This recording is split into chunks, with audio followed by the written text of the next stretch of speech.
Praise Lord. प्रभु यीशु मसीह के नाम में आज की शाम हम आपका स्वागत करते हैं। परमेश्वर भला है और हमारे लिए कई सारे भले कामों को करता है, इसलिए उस परमेश्वर का शुक्र अदा करते हैं। इस भीषण महामारी में परमेश्वर ने हमें संभाल के रखा और फिर एक बार आपके साथ हम मिलकर के आराधना और स्तुति कर सके। इस योग्य परमेश्वर ने आज के दिन में हमको रखा, इसलिए हम उस परमेश्वर को धन्यवाद देते हैं। आइए अपनी आंखों को बंद करें और प्रार्थना में चले।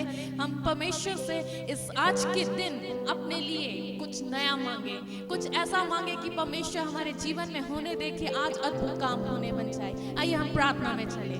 प्रेमी दयालु अनुग्रहकारी पिता परमेश्वर, हम आपके चरणों में आते हैं।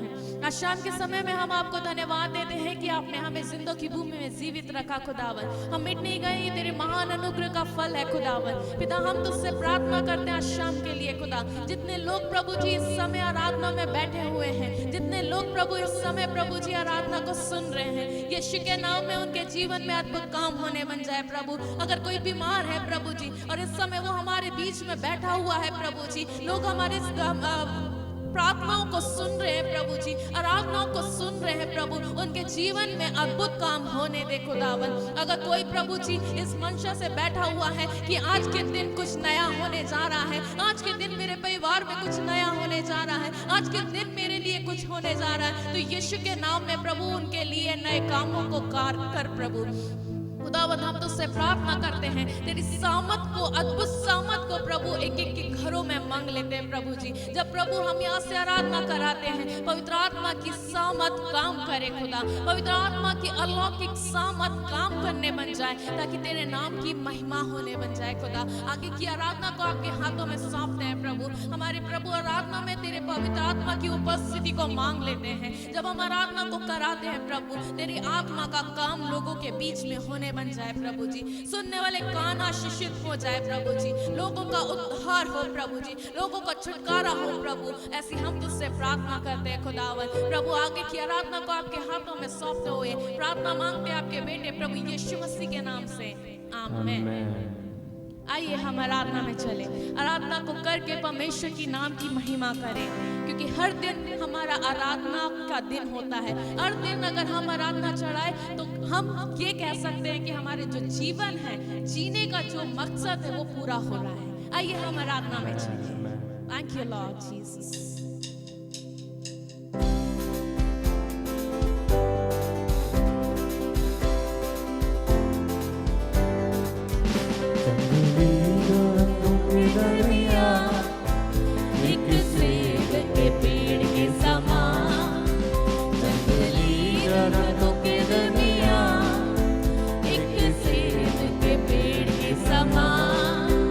नजर आता है मुझे मसीह, सारे संतों के बीच में तू नजर आता है मुझे मसीह, सारे संतों के बीच में तू। हम करूं तेरी है प्रभु अपने जीवन भर, जंगल के सफर में गाऊं शुक्रगुजारी से मैं, गाऊं शुक्रगुजारी से मैं। Praise you Lord, praise you Master Lord। तू ही है जिसका सारों का, हाँ तो शोषण विवादियों का, तू ही है जिसका सारों का, हाँ तो शोषण विवादियों का। संतों में भी तू है अति पवित्र, कैसा काम और शान से भरा। संतों में भी तू है अति पवित्र, कैसा काम और शान से भरा। हम करूं तेरी है प्रभु अपने जीवन भर, जंगल के सफर में गाऊं शुक्रगुजारी से मैं, गाऊं शुक्रगुजारी से मैं। So praise you Master, praise you Lord Jesus। प्रभु तेरे नाम की स्तुति। चित्र के समान है तेरा, खुशबू फैलाता है जहाँ में। चित्र के समान है तेरा, खुशबू फैलाता है जहाँ में तंगी मुसीबत और बदनामी में बना खुशबूदार तेरे समा। तंगी मुसीबत और बदनामी में बना खुशबूदार तेरे समा। हम करूं तेरी है प्रभु अपने जीवन भर जंगल के सफर में। गाऊं शुक्र गुजारी से मैं, गाऊं शुक्र गुजारी से मैं। ओ हम करूं तेरी है प्रभु अपने जीवन भर जंगल के सफर में। गाऊं शुक्र गुजारी से मैं, गाऊं शुक्र गुजारी से मैं। गाऊं शुक्र गुजारी से मैं, गाऊं शुक्र गुजारी से मैं। हालेलुया। हालेलुया। परमेश्वर भला है। सचमुच अगर हम परमेश्वर की महिमा करें, अगर हम उसको आराधना चढ़ा रहे हैं, इस समय अगर आप आराधना को चढ़ा रहे हैं तो अपने आप को हर तरीके से शुद्ध कर दीजिए। परमेश्वर भला है प्रियो, वो आपकी आराधना को चाहता है, वो आपकी मध्यस्थता को चाहता है कि जब आप मध्यस्थता करो तो ऐसा करो सिर्फ आप और परमेश्वर, आप उसमें लीन हो जाओ, उसकी महिमा के लिए लीन हो जाओ। अपने आप को तैयार करिए, कुछ देर आंखों को बंद करके परमेश्वर के नाम की महिमा जाने, परमेश्वर के नाम को ऊंचा करें, उसको आदर दें, उसको मान दें, उसको सम्मान दें। उसमें हम खो जाएं, उसकी आराधना में हम खो जाएं। Thank you Lord Jesus, thank you Father। ओ प्रभु तेरे नाम की स्तुति हो। Oh, every power of darkness I come out in the name of Jesus। Thank you Lord, thank you Lord।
रबा ओ रबा शक्ति तेरा लबा ओ थैंक यू लॉर्ड जीवन ओ Jesus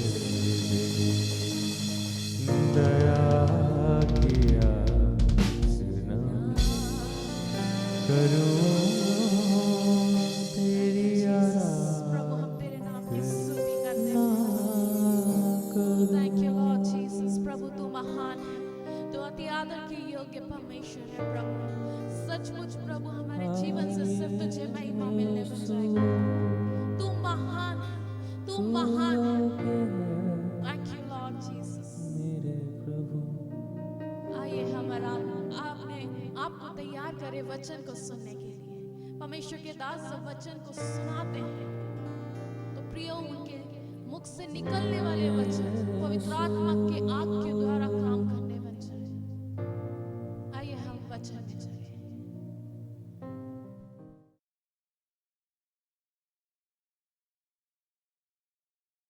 mount Carmel church Ajmer YouTube channel से जुड़े हुए सभी विश्वासीगण दर्शकों को जल्द आने वाले प्रभु यीशु मसीह के मधुर मीठे नाम में आज शाम फिर एक और बार डेली ब्रेड कार्यक्रम में अभिनंदन करते हैं।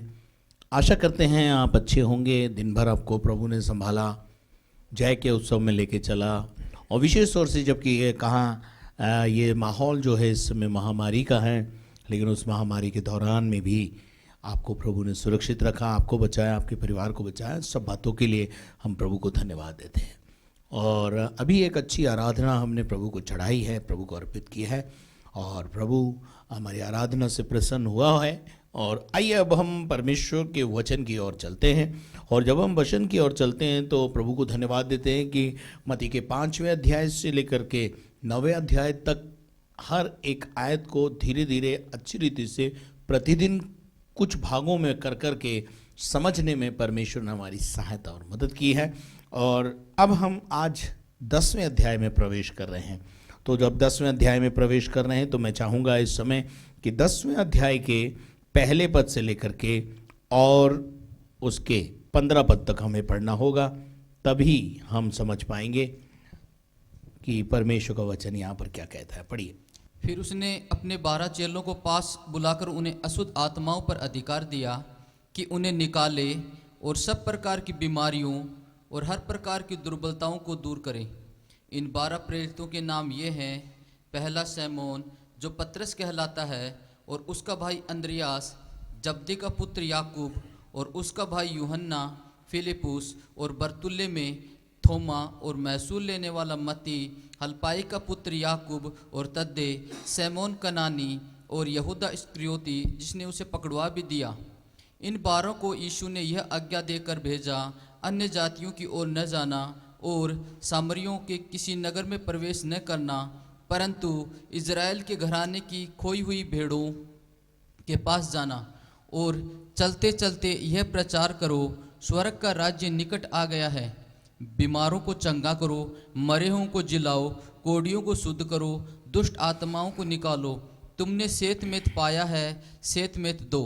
अपने पटुकों में न तो सोना और न रुपये और न तांबा न रखना। मार्ग के लिए न झोली रखो, न 2 कुर्ते, न 2 जूते और न लाठी लो, क्योंकि मजदूर को उसका भोजन मिलना चाहिए।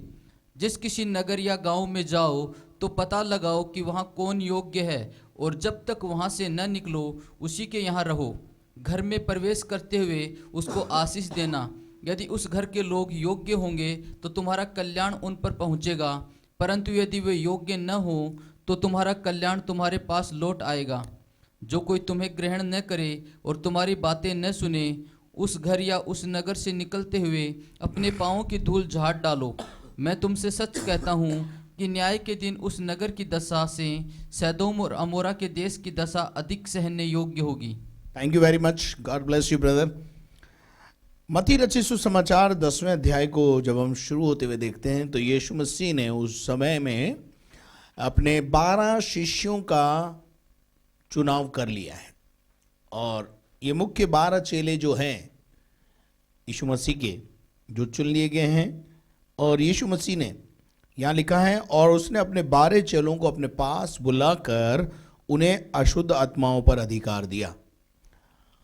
तो वो अधिकार जो यीशु मसीह के पास था, वो अधिकार उसने अपने पास सीमित नहीं रखा, परंतु वो अधिकार यीशु मसीह ने ट्रांसफर किया और अपने चेलों को दिया, और कि वो दुष्ट आत्माओं को निकालें और सब प्रकार की बीमारियों को और सब प्रकार की दुर्बलता को दूर करें। मेरे अजीजों, जब प्रभु हमें बुलाता है, जब प्रभु हमें चुनता है, तो परमेश्वर हमसे रूंगे में काम नहीं कराता। आप समझ जाना, अगर अभी हमने पूरा पढ़ा है तो हमको पता है कि मजदूर को उसकी मजदूरी मिलनी चाहिए, ये भी यीशु मसीह ने ही कहा है। और जैसा आप जानते हैं कि जो पेड़ लगाता है वही उसका फल खाता है, जो बोता है वही काटता है। ये सारे सिद्धांत बिब्लिकल सिद्धांत हैं और इन सिद्धांतों को समझना बहुत ज़रूरी है। तो यहाँ पर यीशु मसीह ने अपने अधिकार को अपने पास नहीं रखा, वरन अपने शिष्यों में ट्रांसफर कर दिया और उनसे भी कहा, तुम भी बीमारों को चंगा करो, तुम भी दुष्टात्माओं को निकालो। आज के युग में ऐसा नहीं है।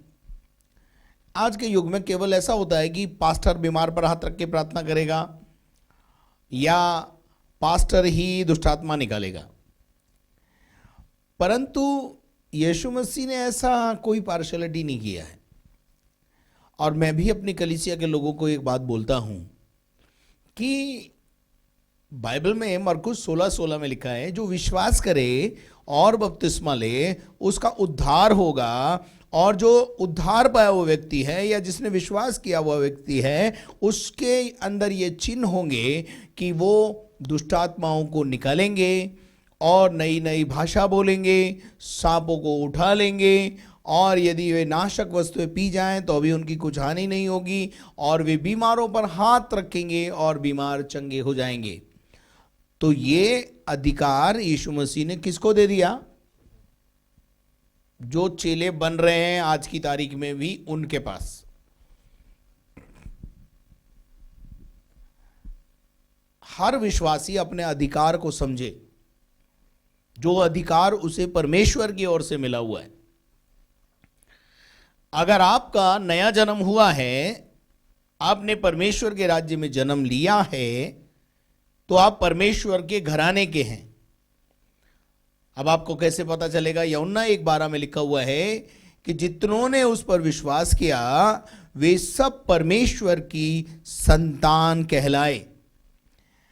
देखिए, दास और संतान दोनों में बहुत अंतर होता है। हमें परमेश्वर ने नए नियम में दास नहीं कहा, परंतु हमें अपनी संतान कहा। और अगर मैं आपको एक बात कहूं, अगर हम संतान हैं तो उसके संगी वारिस भी हैं। जो कुछ परमेश्वर का है वो हमारा है, क्योंकि हम संतान हैं। दास का नहीं होता, लेकिन नए नियम में हम उसकी संतान कहलाए।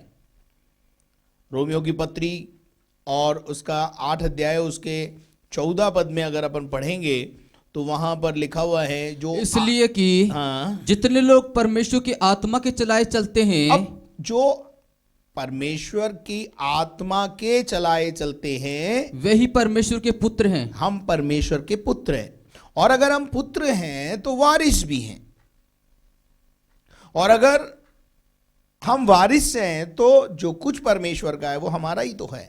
अगर परमेश्वर के पास यह अधिकार है कि वो बीमारों को ऊपर हाथ रखता है और बीमार चंगे हो जाते हैं, तो उसके बेटे और बेटियों में भी वही तासीर होती है। हम अपने अधिकार को समझें।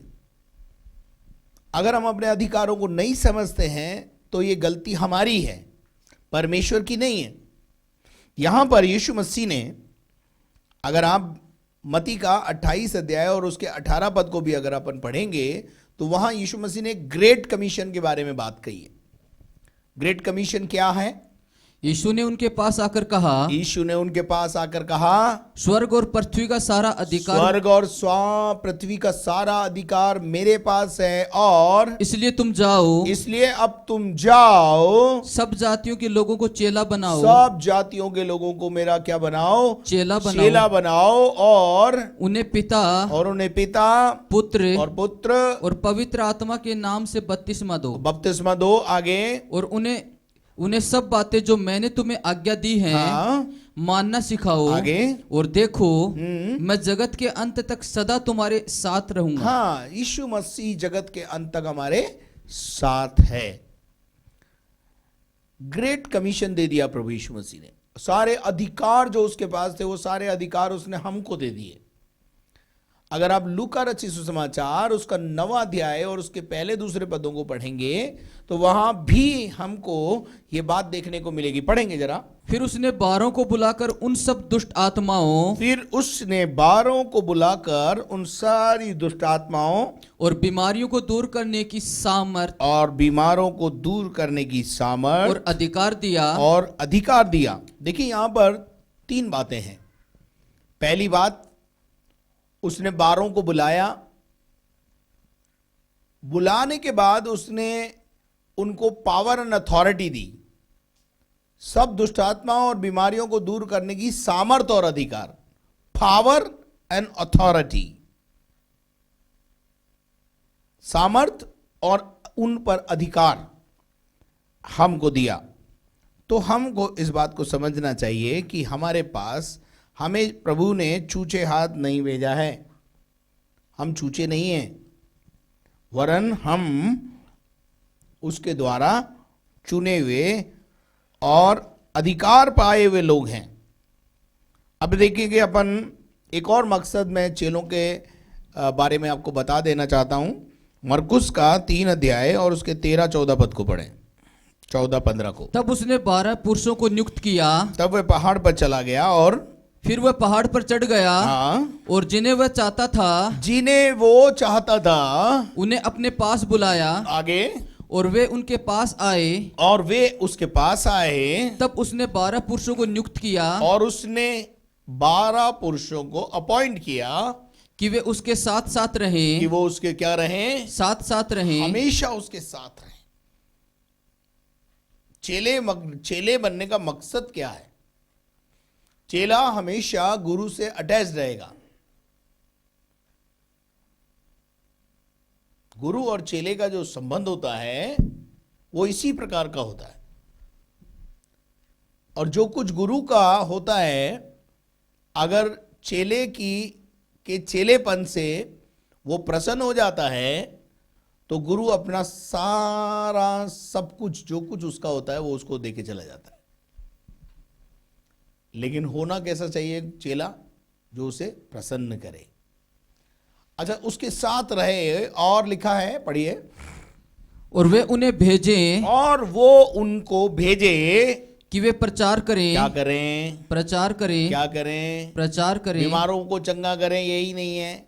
दुष्ट आत्माओं को निकाले, यही नहीं है।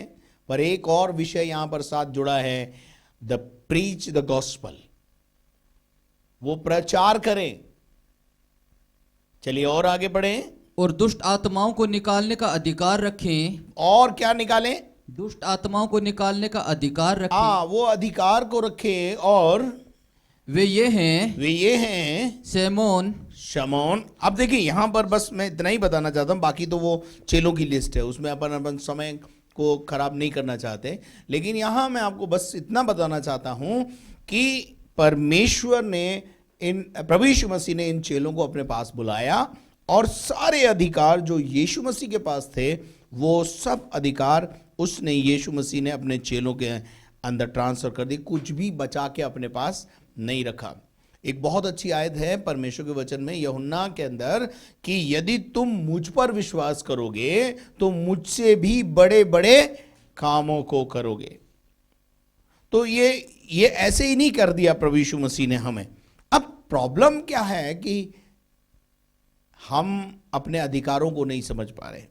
हम जब अपने अधिकारों को समझने लगेंगे और हम अपने अधिकारों का इस्तेमाल करने लगेंगे, तब मैं आपको बताना चाहता हूं कि हम सही रीति से उसका इस्तेमाल कर पाएंगे। हालेलुया। तो हम इस बात को अच्छी रीति से समझ लें कि हमें प्रभु यीशु मसीह ने छूछे हाथ नहीं भेजा है। We are not empty hand, we are appointed by God, we are chosen by God and we have power and authority. हम अपने अधिकार का इस्तेमाल करना सीखें। हालेलुया। अब हम देखते हैं कि इन 12 चेलों में से बहुत सारे चेले अपनी सेवा को अंजाम दे रहे हैं और बड़े बड़े काम कर रहे हैं, सामर्थ के कामों को प्रकट कर रहे हैं, लेकिन कुछ ऐसे भी हैं जो नोट गिनने में लगे हुए हैं। आप समझ जाओ किसके लिए बोल रहा हूं, ठीक है ना। तो उनका अंत क्या हुआ वो भी आपको पता है। लेकिन मेरा कहने का मतलब यह है कि जिस उद्देश्य के लिए हम बुलाए गए हैं और हमारे पास पावर अथॉरिटी है, हमारी पावर एंड अथॉरिटी जो है, जो प्रभु ने हमको दी है, वो सब व्यर्थ जा रही है, हम कुछ भी नहीं कर रहे हैं। तो आइए थोड़ा सा और आगे बढ़ते हैं। अब मैं आपको अब 5वीं आयत में ले जाना चाहता हूं और उसने यीशु मसीह ने वहां पर एक आज्ञा दी। पढ़िए 5 पद। इन 12 को यीशु ने यह आज्ञा देकर भेजा, हाँ, इन 12 को यीशु मसीह ने एक आज्ञा दिया और उसके बाद उसको भेजा, अन्य जातियों की ओर न जाना। कहां नहीं जाना? अन्य जातियों की ओर न अभी जाना। यीशु मसीह किन के अंदर बीच में सेवा करना चाहता है? यहूदियों के बीच में, उसकी अपनी कौम के बीच में। और वो चाहता है कि सबसे पहले उसकी कौम के लोग उसे पहचाने। अन्य जातियों की ओर अभी समय नहीं आया था। देखिए, परमेश्वर का उद्देश्य पूरी मानव जाति के उद्धार के लिए है, लेकिन परमेश्वर के वचन में लिखा हुआ है कि धरती पर हर काम का एक समय होता है। धरती पर हर एक काम का एक समय होता है और वो समय पर अपना प्रभु काम करता है। अभी अन्य जातियों की ओर जाने का समय नहीं आया है, इसलिए यीशु मसीह ने उनको साफ सुथरे शब्दों में कह दिया कि अन्य जातियों की ओर नहीं जाना और सामरियों के किसी नगर में प्रवेश ना करना। क्यों? यीशु मसीह को पता था अभी समय नहीं आया है कि ये अन्य जातियों के बीच में जाएं। अगर ये अन्य जातियों के बीच में जाएंगे, हो सकता है उनको नुकसान हो जाए। सामरियों के नगर में प्रवेश भी मत करना। क्यों बोला? क्योंकि सामरियों और यहूदियों के बीच में जो तनाव था वो खतरनाक तनाव था। तो this is not a right time. वो सही उचित समय नहीं था कि वो अन्य जातियों के बीच में यीशु मसीह उनको भेजे। यीशु मसीह अपने चेलों को पहले क्या करना चाहता है? ट्रेन करना चाहता है। इसलिए यीशु मसीह ने कहा अन्य जातियों की ओर मत जाना, परंतु किसकी ओर जाना? 6 प्रवेश पद को पढ़ें। परंतु इजराइल के घराने की खोई हुई भेड़ों के पास जाना। इजराइल के घराने की खोई हुई भेड़। इजराइल का घराना अब्राहम, इजाक और याकूब। याकूब के जो वंश के 12 गोत्र के लोग हैं, और वो 12 गोत्रों की जो लोग हैं वो खोए हुए हैं। पहले उनको ढूंढ लूं, नहीं तो क्या होगा? अन्य जाति लोग उंगली उठाएंगे। अरे बोले तू जा, तेरी कौम को तो सुधार ले, पहले तू अपने लोगों को तो देख ले पहले। तो यीशु मसीह ने उनसे कहा कि तुम जो है इजराइल के घराने की खोई हुई भेड़ों के पास जाओ। इजराइल का घराना यानी याकूब का घराना, याकूब की 12 गोत्र, और उन 12 गोत्रों में से बहुत सारे लोग थे जो कहलाते तो परमेश्वर के थे, लेकिन परमेश्वर के थे नहीं। यीशु मसीह के प्रथम आगमन के बाद भी यीशु मसीह उनके बीच में चल रहा है, फिर रहा है, उठ रहा है, बैठ रहा है और बातचीत कर रहा है, चमत्कार कर रहा है, लेकिन फिर भी वो लोग अभी भी यीशु मसीह के प्रथम आगमन का इंतजार कर रहे हैं। यीशु आएगा उनके हिसाब से यीशु कैसे आएगा, वो एक अपना एक उन्होंने जो एक अपने दिमाग में जो बहुत सोच रखी, वो उस तरीके से वो क्या समझते थे कि जब यीशु आएगा तो जो रोमी सल्तनत है, जो रोमी लोगों ने हम पर राज्य कर रखा है, उसको उखाड़ फेंकेगा और हमारा राजा बनकर, हमारा मसीहा बनकर हमको छुड़ाएगा। एक ऐसी मेंटालिटी के साथ इज़राइल जीवन जी रहा था और यीशु मसीह तो आ चुका था, but they are not ready to accept that Jesus Christ as a personal saviour. वो यीशु मसीह को अपने मसीहा के रूप में स्वीकार करने को तैयार नहीं थे। वो खोए हुए थे, वो गुमराह हुए थे। जैसे आज भी हमारे देश में देखते हैं हम, बहुत सारे अन्य जातियों को बहुत सारे लोगों ने गुमराह कर दिया है। गुमराह का मतलब यह है कि पथ भ्रष्ट कर दिया है उनको। वो परमेश्वर और उसकी सच्चाई को पहचानने और जानने के लिए तैयार है ही नहीं। वो ईश्वर को, परम ईश्वर को मूर्तियों में, पेड़ पौधों में, जीव जंतुओं में और अन्य चीजों के अंदर अभी भी ढूंढ रहे हैं। वो सृष्टि में खो गए हैं और सृष्टिकर्ता से उनका संबंध खत्म हो गया है। उसी जमाने में ऐसे ही बहुत सारे यहूदी थे जो एक गलत धारणा में जीवन जी रहे थे कि जब मसीहा आएगा तो रोमी सल्तनत को उखाड़ फेंकेगा और हमारे ऊपर राज्य करेगा और हमें इनकी क्रूरता से बचाएगा। मेरे अजीजों, अब यीशु मसीह ने चेलों से कहा कि तुम किसी और जगह मत जाना, परंतु इज़राइल की कोई भी भेड़ों के पास ही जाना, यानी यहूदियों के बीच में ही जाना। जब समय आएगा तो प्रभु यीशु मसीह खुद बोलेगा कि अब अन्य जातियों के बीच में जाओ, लेकिन यहां पर्टिकुलरली उसने इज़राइली की कोई भी भेड़ों के बीच में जाने के लिए कहा। उसके बाद देखते हैं हम 7वें पद में क्या लिखा है। और चलते चलते यह प्रचार करो, और चलते चलते पूरे यहूदा में, पूरे गलील की राहों पर ये प्रचार करते जाओ, स्वर्ग का राज्य निकट आ गया है। किसका राज्य निकट आ गया है? स्वर्ग का राज्य बहुत निकट आ गया है। और बीमारों को चंगा करो। क्या करो? बीमारों को चंगा करो। ये बीमारों को चंगा करने की क्या जरूरत है? मरेओं को जिलाओ, इसकी क्या जरूरत है? कोढ़ियों को शुद्ध करो, प्रचार ही काफी नहीं है क्या? दुष्ट आत्माएं निकालो, इसकी क्या जरूरत है? तुमने सेहतमंद पाया है, सेहतमंद दो, यानी तुमने मुफ्त में ये पाया है, मुफ्त में ये सेवाएं दो। देखिए यहां लिखा है freely you have received and freely you give. इसका कोई चार्ज मत लेना। चंगाई, छुटकारा, ये सब प्रभु यीशु मसीह ने, इस सब का अधिकार यीशु मसीह ने हमें मुफ्त दिया है। और जो व्यक्ति इसको अपनी कमाई का साधन बनाता है वो एक दिन सड़ेगा, ध्यान रखना। बीमारों को चंगा करो, मरेओं को जिलाओ, इसकी प्रचार से इसका क्या रिलेशन है? मैं ऐसा समझता हूं कि हमें इस बात को समझना है कि जैसे हमारा भारत देश है, भारत देश और इज़राइल देश में ज़्यादा अंतर नहीं है, समांतर, बहुत सारी चीज़ें समांतर पाई जाती हैं।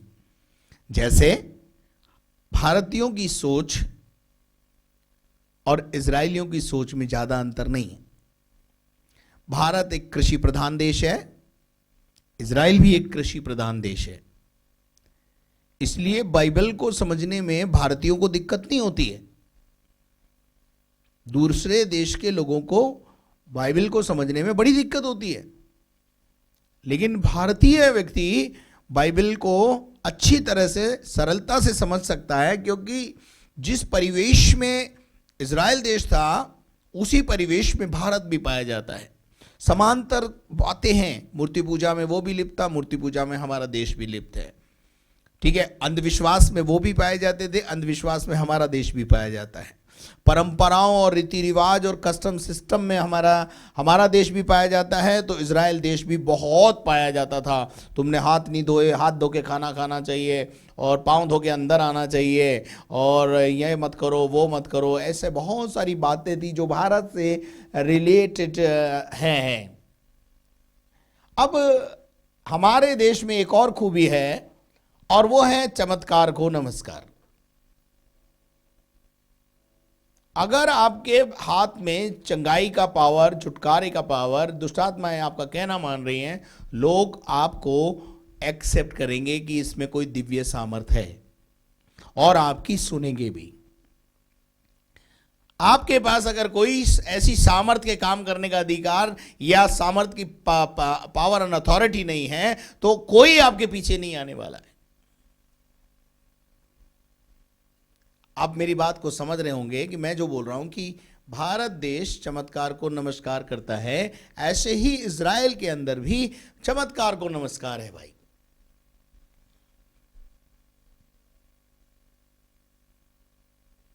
भारत में भी बड़ा प्रॉब्लम है, इज़राइल देश में भी यही प्रॉब्लम है। भारत में भी अगर आपके हाथों से बीमार चंगे हो रहे हैं, मुर्दे जलाए जा रहे हैं, कोढ़ी शुद्ध हो रहे हैं, दुष्ट आत्माएं निकाली जा रही हैं, और ये सब काम अगर आप मुफ्त में कर रहे हो, लोग आपके पीछे आएंगे। तो यीशु मसीह ने अपने चेलों से कहा कि जाओ बीमारों को चंगा करो, ताकि लोग उस आश्चर्य कर्म को देखकर तुमसे पूछें कि ये अधिकार, ये सामर्थ तुम्हें कहां से मिली है। और जब वो तुमसे पूछें, तब आप उनको बताना कि ये अधिकार यीशु मसीह के शिष्य होने के कारण हमें मिली है। आज की तारीख में भी मैं आपको बोलना चाहता हूं, हर विश्वासी को, कि जब आप बीमारों पर हाथ रखेंगे, बीमार चंगे होंगे, तो आपसे वो लोग पूछेंगे कि ये अधिकार आपको कहां से मिला, ये दिव्य सामर्थ आपके अंदर कहां से आई। तब आप बोल सकते हैं, I am a follower of Christ. एक बहुत अच्छा मिनिस्ट्री का ये एक तरीका है। आपकी प्रार्थनाओं से लोगों की समस्याओं का समाधान होगा। लोग जमाने में आपको बयान कर देंगे कि अरे वहाँ एक फलानी बहन है, जब प्रार्थना करती है तो समस्याएं दूर हो जाती हैं। फलाना भाई है, वो प्रार्थना करता है, वो प्रार्थना करने वाला व्यक्ति है, आप उसके पास चले जाओ, पैसे भी नहीं लेता है वो, और आपकी समस्या का समाधान हो जाएगा। ऐसे लोग रुकते नहीं हैं आपके बारे में बताते हुए। तो यीशु मसीह ने अपने चेलों से कहा कि तुम जाते जाते ये प्रचार करो कि ईश्वर का राज्य निकट आ गया है, और बीमारों को चंगा करो, मरेओं को चिल्लाओ, कोढ़ियों को शुद्ध करो, दुष्टात्माओं को निकालो। तुमने सैत पेत पाया है, तुम सैत में दो, यानी तुमने फ्री पाया है, तुम फ्री बांटो। मुफ्त में ये सारे अधिकार प्रभु ने हमको दिए हैं। इसके लिए बहुत बड़ी कोई सिद्धि करनी पड़ती है? ऐसा नहीं है। इसके लिए एक ही सिद्धि है, और वो है आपका कनेक्शन प्रभु यीशु मसीह के साथ प्रॉपर होना, पवित्र जीवन जीना। और जब आप यीशु के साथ रहेंगे, तो यीशु मसीह की यह सामर्थ ऑटोमेटिकली आपके जीवन में काम करने लगेगी। जैसे अगर आप किसी चुंबक के टुकड़े के पास लोहे को रख दें, तो उस लोहे के टुकड़े में भी चुंबक के गुण डेवलप हो जाते हैं, और वो भी वैसे ही काम करने लगता है। उसी प्रकार से आप यीशु के साथ रहने से, यीशु के साथ संबंध रखने से, यीशु के साथ एक फेलोशिप होने से, ये सारे काम जो यीशु करता है वो आपके द्वारा भी होने लगते हैं। मैं प्रेज़ द लॉर्ड। और यहाँ पर अपन देखते हैं कि यीशु मसीह ने उनसे कहा कि तुमने सैत में पाया है, तुम सैत में दो। नवा पद में क्या लिखा है? अपने पटुकों में न तो सोना, हाँ, और न रुपया, और न तांबा रखना, मार्ग के लिए न झोली रखो। हाँ, यीशु मसीह ने साफ स्पष्ट शब्दों में कहा, अपने बटुओं में ना तो सोना रखना, अपने थैले में ना सोना रखना, ना चांदी रखना, ना और किसी प्रकार की धातु रखना। धातु का मतलब है तांबे से, मतलब है तांबे की जो धातु होती थी और जो सिक्के होते थे वो मत लेना। यानी यीशु मसीह क्या सिखाना चाहता है अपने चेलों को यहां पर? यीशु मसीह यहां पर चेलों को परमेश्वर पर निर्भर रहना सिखाता है। इसलिए यीशु मसीह कह रहा है मार्ग के लिए ना तो झोली रखो, ना दो कुर्ते रखो, ना जूते रखो और ना लाठी लो। बस, थैंक यू। क्यों यीशु मसीह ये 9वें और 10वें पद में बोल रहा है बटवा नहीं लेना, पटुका नहीं लेना, सोना नहीं रखना, ना रुपया रखना, ना तांबा रखना अपने पास, ना मार्ग के लिए झोली रखना, ना 2 कुर्ते रखना, ना चद्दर रखना, ना तकिया रखना।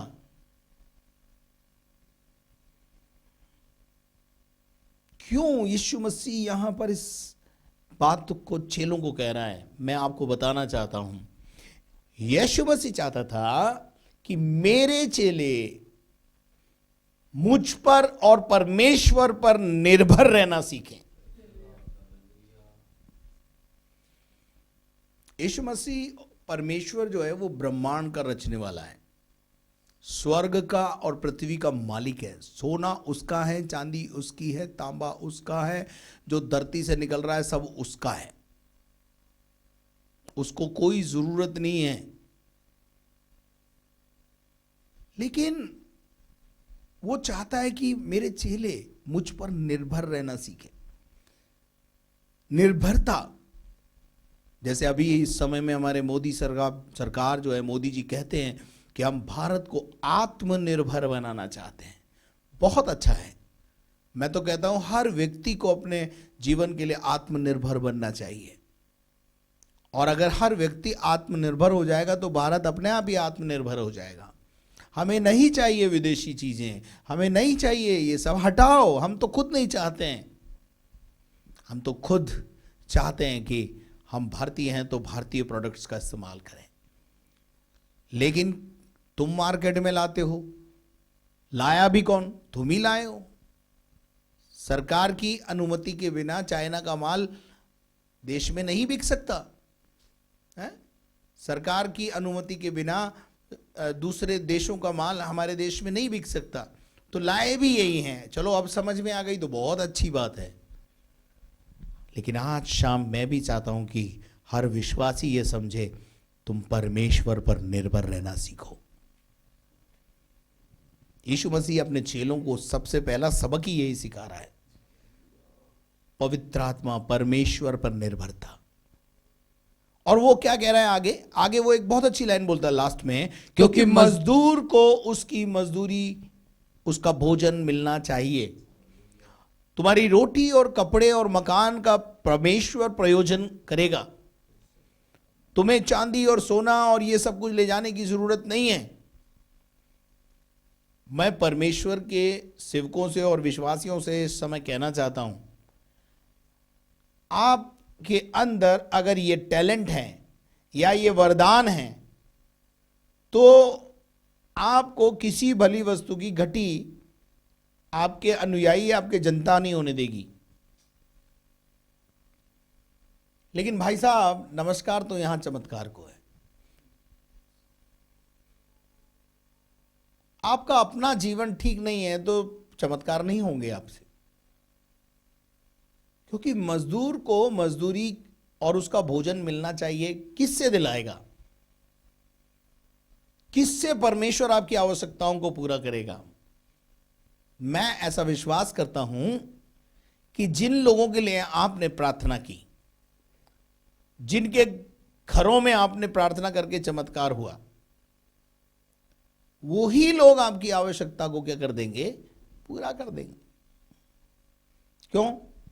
उससे पहले जब आपसे मुलाकात नहीं हुई, आपने उनके ऊपर हाथ नहीं रखा, उससे पहले वो कई बाबे बाबियों पर विश्वास करते थे और तांत्रिकों के पास जाकर अपना सारा धन लुटा देते थे। आपने तो उनके लिए मुफ्त किया है, तो क्या वो परमेश्वर उनके मन को खोलकर आपकी आवश्यकताओं को उनसे पूरा नहीं कराएगा? मजदूर को उसकी मजदूरी मिलना चाहिए। परमेश्वर हमारी मजदूरी, जो हर कार्यकर्ता है उसकी मजदूरी उसको दिलवाएगा। तो आज शाम हम इस बात को समझ लें कि ना हम किसी प्रकार की कोई भी चीज साथ में ना लें। ऐसा करने से आपका आत्मनिर्भरता परमेश्वर पर बढ़ जाएगी, और यही यीशु मसीह सिखाना चाहता था। आज के लिए मैं सोचता हूं इतना काफी है। कल हम फिर आपके साथ मुलाकात करेंगे। जब मुलाकात करेंगे तो हम इसमें और आगे बढ़ेंगे। आइए आज शाम के समय हम अपने सरों को झुकाएं और यीशु मसीह पर निर्भर करना सीखें। प्रार्थना करेंगे।